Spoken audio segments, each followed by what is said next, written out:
Welcome friends, একটি নতুন চাকরির বিজ্ঞপ্তি নিয়ে তোমাদের সঙ্গে হাজির হয়েছি। ইন্ডিয়ান আর্মির বিভিন্ন ফোর্সের পক্ষ থেকে অর্থাৎ সিআরপিএফ, সিআইএসএফ, বিএসএফ, আইটিবিপির পক্ষ থেকে বিভিন্ন পোস্টে নিয়োগের জন্য অফিসিয়াল বিজ্ঞপ্তি প্রকাশিত হয়েছে। টোটাল ভ্যাকান্সি রয়েছে 4001টি। তো আজকের এই ভিডিওতে আমরা সম্পূর্ণ বিষয় নিয়ে কথা বলবো। এখানে কোন কোন পোস্টে নিয়োগটি করা হবে, সেখানে শিক্ষাগত যোগ্যতা কী লাগবে, বয়সসীমা কী রয়েছে, পরীক্ষার সিলেবাস, পরীক্ষার প্যাটার্ন অর্থাৎ সম্পূর্ণ বিষয় নিয়ে বিস্তারিতভাবে আলোচনা করে দেব। চ্যানেলটিতে নতুন দর্শক হয়ে থাকলে অবশ্যই চ্যানেলটিকে সাবস্ক্রাইব করে পাশে থাকা বেল বাটনটিকে প্রেস করে দাও, যাতে সমস্ত ধরনের নিত্য নতুন চাকরি সংক্রান্ত আপডেটসগুলো সবার আগে তোমাদের কাছে পৌঁছে যায়। অফিসিয়াল বিজ্ঞপ্তি ওপেন করলাম, যেটি স্টাফ সিলেকশন কমিশন অফ ইন্ডিয়ার পক্ষ থেকে গত 4 মার্চ 2024 এই অফিসিয়াল বিজ্ঞপ্তিটি প্রকাশিত হয়েছে। কি বলা হচ্ছে দেখো, কোন পোস্টে নিয়োগটি করা হবে। Sub inspector in Delhi police and central armed police forces examination 2024, অর্থাৎ দিল্লি পুলিশ এবং সেন্ট্রাল যে বিভিন্ন পুলিশ ফোর্সেস রয়েছে তার পক্ষ থেকে এসআই অর্থাৎ সাব ইন্সপেক্টর পদে এই যে নিয়োগ প্রক্রিয়া সেটি সম্পন্ন হবে। নেক্সট আমরা আসছি এর অ্যাপ্লিকেশন প্রক্রিয়া। অলরেডি এর অ্যাপ্লিকেশন প্রক্রিয়া গত 4 মার্চ 2024 থেকে শুরু হয়ে গিয়েছে। লাস্ট ডেট দেখো আগামী 28 মার্চ 2024 পর্যন্ত এখানে আবেদন করা যাবে। এবার দেখো last date and time for online fee payment, অর্থাৎ যারা অনলাইনের মাধ্যমে পেমেন্ট করবে সেক্ষেত্রে শেষ তারিখ রয়েছে আগামী 29 মার্চ 2024, এবং যদি কারো কোনো ভুল হয়ে থাকে অর্থাৎ এডিট অপশন দেওয়া হবে 30 মার্চ 2024, অর্থাৎ আগামী 30 মার্চ 2024 থেকে 31 মার্চ 2024 পর্যন্ত। এবং কম্পিউটার বেসড যে এক্সামিনেশন তার ডেট ওখানে উল্লেখিত রয়েছে আগামী 9, 10 এবং 13 তারিখ, অর্থাৎ 9, 10, 13 মে 2024 সালের মে মাসের 9, 10 এবং 13 তারিখে কম্পিউটার বেসড যে এক্সামিনেশন সেই সিবিটি অনুষ্ঠিত হতে চলেছে। এখানে দেখো স্যালারিটি উল্লেখ রয়েছে সাব ইন্সপেক্টর ইন সিএপিএফএস যেটা রয়েছে 35,400 থেকে 1,12,400 টাকা, এবং সাব ইন্সপেক্টর এক্সিকিউটিভ যেটা রয়েছে মেল ফিমেল ইন দিল্লি পুলিশের ক্ষেত্রে এক্ষেত্রেও লেভেল 6-এর বেতন দেওয়া হবে 35,400 থেকে 1,12,400 টাকা, এবং তার সাথে বিভিন্ন সুযোগ সুবিধা অবশ্যই এখানে দেওয়া হবে। নেক্সট আমরা আসছি দেখো ভ্যাকান্সি, অর্থাৎ টোটাল কতগুলি ভ্যাকান্সি এখানে রয়েছে, টেন্টাটিভ ভ্যাকান্সি কতগুলি রয়েছে দেখো পরপর উল্লেখিত রয়েছে। Sub inspector executive Delhi police male অর্থাৎ পুরুষ প্রার্থীদের জন্য যেটা রয়েছে আনরিজার্ভ 45টি, ওবিসি বি 24টি, টোটাল এখানে ভ্যাকান্সি রয়েছে দেখো 101টি রয়েছে এখানে দেখো ভ্যাকান্সি। এক্স সার্ভিসম্যানদের জন্য রয়েছে 7টি, এক্স সার্ভিসম্যান স্পেশাল ক্যাটাগরি রয়েছে 5টি, ডিপার্টমেন্টাল প্রার্থীদের জন্য রয়েছে 12টি, টোটাল ভ্যাকান্সি রয়েছে 125টি। নেক্সট আমরা আসছি sub inspector executive Delhi police মহিলা প্রার্থীদের ক্ষেত্রে টোটাল ভ্যাকান্সি রয়েছে দেখো 61, অর্থাৎ 61টি ভ্যাকান্সি রয়েছে। নেক্সট আমরা আসছি সিএপিএফএসের ক্ষেত্রে যে ভ্যাকান্সি রয়েছে দেখো টোটাল ভ্যাকান্সি রয়েছে 892টি, তার মধ্যে আনরিজার্ভ 342টি, ইডাব্লিউএস 85, ওবিসি 229, এবং মহিলাদের ক্ষেত্রে রয়েছে দেখো আনরিজার্ভ 18টি, অর্থাৎ মেলের নিচেই কিন্তু পরপর উল্লেখিত রয়েছে।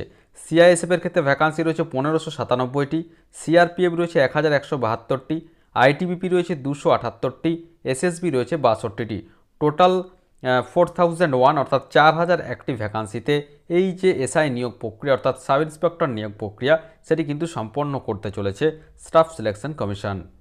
এবারে আমরা আসছি এজ লিমিট। 1/8/2024 অনুযায়ী প্রার্থীর বয়স ন্যূনতম 20 বছর হতে হবে এবং ম্যাক্সিমাম 25 বছর বয়স পর্যন্ত আবেদন করা যাবে। এক্ষেত্রে দেখো জন্ম তারিখটা দিয়ে দেওয়া রয়েছে, candidate must have been born not earlier দেন 2/8/1999 আগে জন্ম তারিখ হওয়া চলবে না, এবং 1/8/2004 পরে জন্ম তারিখ হওয়া চলবে না। অবশ্যই বিভিন্ন রিজার্ভ ক্যাটাগরির প্রার্থীরা গভর্নমেন্টের নর্মস অনুযায়ী যে বয়সের ছাড় সেটি কিন্তু অবশ্যই এখানে পেয়ে যাচ্ছ। নেক্সট আমরা আসছি এডুকেশনাল কোয়ালিফিকেশন, অর্থাৎ শিক্ষাগত যোগ্যতা এখানে কি লাগবে। শিক্ষাগত যোগ্যতা যেটি চাওয়া হয়েছে যে কোনো শাখাতে গ্র্যাজুয়েট হয়ে থাকলে অর্থাৎ ব্যাচেলার্স ডিগ্রি কমপ্লিট হয়ে থাকলে অবশ্যই আবেদন করা যাবে। অবশ্যই সেক্ষেত্রে 1/8/2024 মধ্যে এই যে কোয়ালিফিকেশন অর্থাৎ গ্র্যাজুয়েশন কমপ্লিট হয়ে থাকতে হবে। যে কোনো শাখাতে ব্যাচেলার্স ডিগ্রি হয়ে থাকলে অবশ্যই এসআই অর্থাৎ পুলিশের যে সাব ইন্সপেক্টর পদ সেই যে নিয়োগ প্রক্রিয়া সেখানে কিন্তু অংশগ্রহণ করা যাবে, অর্থাৎ যে কোনো শাখাতে স্নাতক হলেই অবশ্যই এখানে আবেদন করা যাচ্ছে। এবারে আমরা আসছি অ্যাপ্লিকেশন ফি, যেটা রয়েছে দেখো 100 টাকা অ্যাপ্লিকেশন ফি ধার্য করা হয়েছে এসসি এসটি এক্স সার্ভিসম্যান প্রার্থীদের ক্ষেত্রে, এবং মহিলা প্রার্থীদের ক্ষেত্রে কোনো রকম কোনো অ্যাপ্লিকেশন ফি কিন্তু এখানে লাগবে না। এবং এই যে অ্যাপ্লিকেশন ফি সেটি কেবলমাত্র ইউপিআই, নেট ব্যাঙ্কিং অথবা বিভিন্ন যে কার্ডস রয়েছে ভিসা, মাস্টার কার্ড, ম্যাস্ট্রো আর রুপে ক্রেডিট ও ডেবিট কার্ডের মাধ্যমে জমা করা যাবে। এবং দেখো যে এই যে পেমেন্ট সেটি করার যে লাস্ট ডেট সেটি আগেই বললাম আগামী 29 মার্চ 2024 পর্যন্ত অ্যাপ্লিকেশন ফি জমা করা যাবে। আমরা আসছি পরীক্ষার সেন্টার। অবশ্যই আমাদের ওয়েস্ট বেঙ্গলের ক্ষেত্রে তোমরা দেখতে পাচ্ছ পরীক্ষার যে সেন্টারগুলি রয়েছে, তোমরা দেখতে পাচ্ছ কেবলমাত্র একটি পরীক্ষা সেন্টার রয়েছে 4410, অর্থাৎ ওয়েস্ট বেঙ্গলের ক্ষেত্রে কলকাতা পরীক্ষার সেন্টার অবশ্যই এখানে রয়েছে। এবারে আমরা আসছি পরীক্ষার যে স্কিম। অবশ্যই দুটি পর্যায়ে পরীক্ষা হবে, তোমরা সকলেই জানো।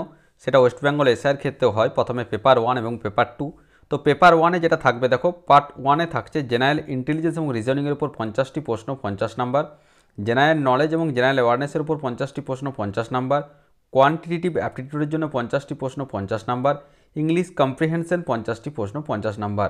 টোটাল পেপার 1 যেটি থাকছে 200 নাম্বারের পরীক্ষা, টাইম রয়েছে 2 ঘন্টা। এবং পেপার 2-তে যেটা থাকবে দেখো, ইংলিশ ল্যাঙ্গুয়েজ অ্যান্ড কম্প্রিহেনশন 200টি প্রশ্ন থাকবে, 200 নাম্বার, টোটাল 2 ঘন্টা টাইম দেওয়া হবে। অর্থাৎ টোটাল 400 নম্বরের পরীক্ষা এখানে নেওয়া হবে। এবং অবশ্যই কিন্তু এখানে প্রতিটি ভুল উত্তরের জন্য নেগেটিভ মার্কিং রয়েছে, সেটা পেপার 1 অথবা পেপার 2 দুটির ক্ষেত্রেই প্রতিটি ভুল উত্তরের জন্য 0.25 করে, অর্থাৎ 1/4 করে মার্কস কিন্তু এখানে কেটে নেওয়া হবে। এবারে আমরা আসছি ফিজিক্যাল স্ট্যান্ডার্ড টেস্ট এবং ফিজিক্যাল যে এন্ডুরেন্স টেস্ট সেটা কিন্তু উল্লেখিত রয়েছে। ফিজিক্যাল স্ট্যান্ডার্ড টেস্ট সমস্ত পোস্টের ক্ষেত্রে যেটা রয়েছে, পুরুষ প্রার্থীদের ক্ষেত্রে হাইট লাগছে 170 সেন্টিমিটার, বুকের ছাতি না ফুলিয়ে 80 ও ফুলিয়ে 85। এবার দেখো গাড়োয়ালিজ, কুমানন, বিভিন্ন যে কতগুলি ক্যাটাগরি রয়েছে সেই সমস্ত প্রার্থী যারা রয়েছে সেক্ষেত্রে হাইট লাগছে 165 সেন্টিমিটার, চেস্ট 80 ও 85। নেক্সট রয়েছে শিডিউল ট্রাইবস প্রার্থীদের ক্ষেত্রে হাইট লাগছে 162.5 সেন্টিমিটার, চেস্ট 77 না ফুলিয়ে 82। মহিলা প্রার্থীদের ক্ষেত্রে হাইট লাগছে 157 সেন্টিমিটার এবং হিল এরিয়ার প্রার্থীদের ক্ষেত্রে, মহিলা প্রার্থীদের ক্ষেত্রে যেটা রয়েছে 155 সেন্টিমিটার হাইট লাগছে। এবং সমস্ত মহিলা প্রার্থী যারা রয়েছে, এসটি প্রার্থী অর্থাৎ শিডিউল ট্রাইবস প্রার্থীর যারা মহিলা রয়েছে সেক্ষেত্রে 154 সেন্টিমিটার হাইট কিন্তু হলে অবশ্যই এখানে আবেদন করা যাচ্ছে। এটা হলো ফিজিক্যাল স্ট্যান্ডার্ড টেস্ট। এবারে দেখো ওয়েট যেটা লাগছে, হাইট অনুযায়ী ওয়েটটা এখানে দেখা হবে। এবং যেটা রয়েছে পুরুষ প্রার্থীদের ক্ষেত্রে যেটা রয়েছে ফিজিক্যাল এন্ডুরেন্স টেস্ট যেটা রয়েছে 12.10.3.11 যেটি রয়েছে, সেক্ষেত্রে 100 মিটার দৌড়াতে হবে 16 সেকেন্ডে, 1.6 কিলোমিটার দৌড়াতে হচ্ছে এখানে দেখো 6.5 মিনিটে, লং জাম্প রয়েছে 3.65 মিটার, 3টি সুযোগ দেওয়া হবে, হাই জাম্প রয়েছে 1.2 মিটার, 3টি সুযোগ অবশ্যই দেওয়া হবে। এবং শর্টফুট রয়েছে দেখো 4.5 মিটার, 3 চান্সেস, অর্থাৎ 3টি সুযোগ দেওয়া হবে।